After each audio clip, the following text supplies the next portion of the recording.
आगे सुखदेव जी कहते हैं, हे परीक्षित, अम्बरीश के 3 पुत्र थे, विरूप के तुमान और शंभु।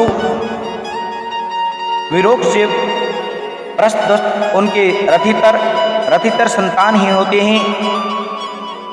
अंगरीश ऋषि ने उनकी पत्नी से ब्रह्म तेज से संपन्न कई पुत्र उत्पन्न किए। रथितर वंशियों के पर्वत क्षत्रो वेद ब्राह्मण थे। क्षत्रिय और ब्राह्मण दोनों गोत्रों से इनका संबंध था।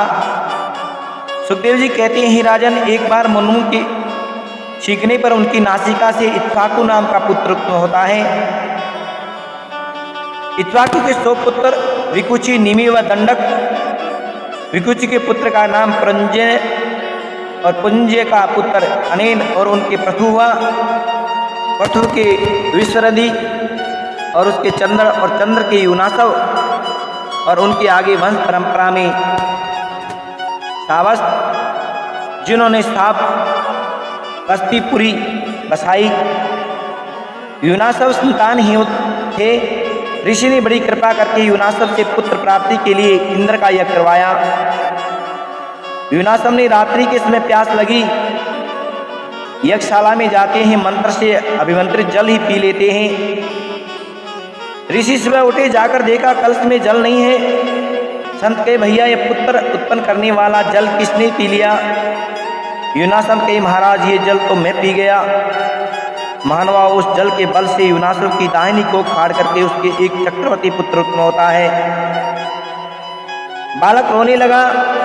प्रिय महानुभाव, ऋषियों को चिंता होती है, इन्हें दूध कौन पिलाएगा? वहाँ इंद्र भगवान प्रकट हुए और कहे, मेरा ये दूध पिएगा। मानधाता के बेटा, तू रो मत। माँ और धाता यानी बेटा, तू रो मत। रजनी अंगुली मुख में डाल देते हैं। युनासव का पुत्र मानधाता चक्रवर्ती राजा होता है। ही राजा परीक्षित, जहाँ से सूर्य का उदय होता है और वहाँ से अस्त होता है, सारा का सारा भूभाग युनासव के पुत्र मानधाता के अधिकार में था। और राजा मानधाता की पत्नी शशबिंदु की पुत्री बिंदुमती थी और उसके गर्भ से 3 पुत्र 50 कन्याएं प्राप्त हुई।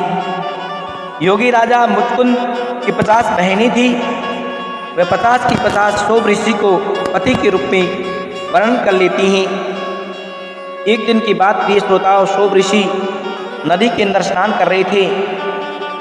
ऋषि ने क्या देखा? मत्स्य अपनी पत्नियों के साथ बड़ा सुखी हैं। मत्स्यराज अपनी पत्नी व बच्चों के साथ खेल रहे हैं। बाबा ने सोचा शादी करेंगे, तो मानधाता के यहाँ पहुंच जाते हैं। बोले, महाराज, आपकी कन्या हमें दे दो। है क्यों? महाराज जी के शादी करेंगे।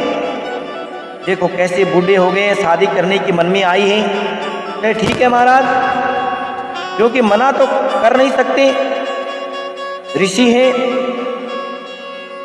राजा कहे, अंदर चले जाओ, जो कन्या आपको पसंद कर ले उनसे ही शादी कर लेना।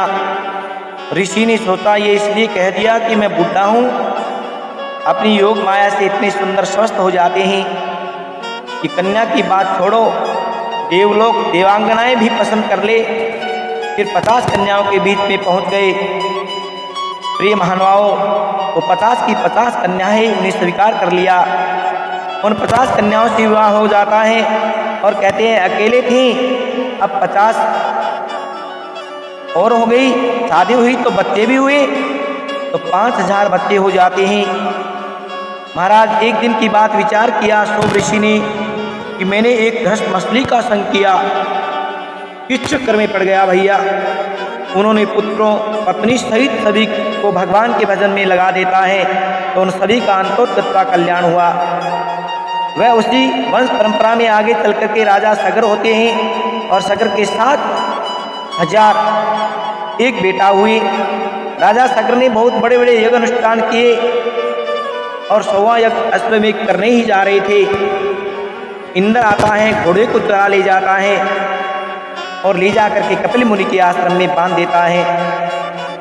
प्रिय महानुभाव श्रोताओं, राजा के 60,000 पुत्रों ने खोज करी तो कपिल मुनि के आश्रम में घोड़ा देखा तो उन्हें क्रोध आ जाता है।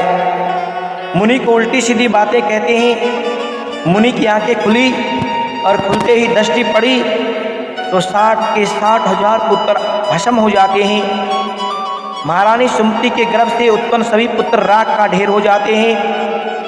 सगर की दूसरी पत्नी का नाम था केसनी, उसके गर्भ से उन्हें असमजस नाम का एक पुत्र हुआ था और असमजस के पुत्र का नाम था प्रिय श्रोताओ अंशुमान। वह अपने दादा सगर यज्ञास की सेवा में लगा रहता है और कहते हैं, हे राजन, असमजस पूर्व जन्म में योगी थे, संग के कारण योग से विचलित हो गए थे और उन्हें पूर्व जन्म का स्मरण बना हुआ था, इसलिए वे ऐसा काम किया करते जिनसे भाई बंधु उन्हें प्रिय ना समझे। इसके बाद राजा सगर की आज्ञा से अंशुमान घोड़े की खोज करने जाते हैं। चाचाओं के द्वारा खोदे गए समुद्र के किनारे किनारे चल करके आगे उनके शरीर के भस्म के पास ही घोड़े को देखते हैं। वहीं भगवान के अवतार कपिल मुनि बैठे हुए थे और अंशुमान ने उनके चरणों में प्रणाम किया। सुखदेव जी कहते हैं, हे राजन परीक्षित, जब अंशुमान ने भगवान कपिल मुनि को प्रणाम स्तुति करी तो अंशुमान से कहा, बेटा घोड़ा ले जाओ, तुम्हारे पिता का यज्ञ पशु है, इसे तुम ले जाओ। अंशुमान कपिल मुनि को प्रणाम करके घोड़ा ले आए, यज्ञ पूर्ण करवाते हैं। फिर गंगा जी लाने के लिए तपस्या करते हैं तो गंगा मैया प्रसन्न नहीं होती हैं। फिर उनकी तीसरी पीढ़ी में जाकर के भागीरथ जी ने तपस्या करी तो गंगा मैया कहे, मेरा वेग बड़ा तेज है, मैं धरती को फाड़ करके रसातल में चली जाऊंगी, पापी लोग मुझ में स्नान करेंगे तो मैं अपवित्र हो जाऊंगी। तो भागीरथ जी कहते हैं, हे मैया, आपकी गोद में संत स्नान करेंगे तो आप पवित्र पावन हो जाओगी। देखो महानुभाव, तीर्थों की महिमा भी संतों से है। फिर भागीरथ जी ने शंकर भगवान की आराधना की। शंकर भगवान प्रसन्न हुए। शंकर भगवान कहते हैं, भागीरथ तुम गंगा का आह्वान करो। भोलेनाथ ने अपनी जटाओं को खोल लिया और गंगा मैया ब्रह्मलोक से छल छल करती हुई लहरें लेती हुई गंगा मैया चली आ रही हैं। छल छल कल कल करती हुई गंगा मैया चली आ रही हैं। चलते चलते गंगा मैया शंकर जी की जटा के अंदर आ जाती हैं। शंकर भगवान ने जटा बांध ली और राम राम करने लग जाते हैं। गंगा जी का जल बहुत ही पावन पवित्र ठंडा था। शंकर भगवान ने जहर पिया, उनकी गर्मी थी, वह मस्तिष्क ठंडा हो गया।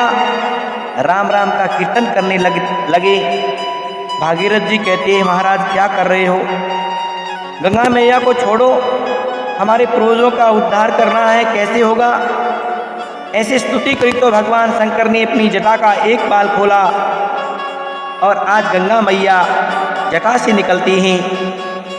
बड़े प्रेम से चली जा रही हैं गंगा मैया। प्रिय महानुभाव, आगे आगे भागीरथ जी और पीछे पीछे गंगा मैया। पहाड़ों को चीरती हुई गंगा मैया हरिद्वार, काशी, प्रयाग, ऋषिकेश सभी स्थानों को पवित्र करती हुई गंगा मैया कपिल मुनि के चरणों में पहुंच जाती हैं। सागर के 60,000 पुत्रों की राख को लेकर के गंगा मैया गंगा सागर में समा जाती है। बोले गंगा मैया की। इस प्रकार ये गंगा मैया के अवतरण की कथा हुई और तभी से भागीरथ गंगा कहलाती हैं। भागीरथ जी के वंश परंपरा में आगे चल करके खड़गवांग के द्रिबाहु के रघु हुए और रघु के अज और अज के दशरथ महाराज होते हैं। प्रिय श्रोताओं, बड़े ध्यान से सुनना, बड़ी सुंदर लीला आ रही है।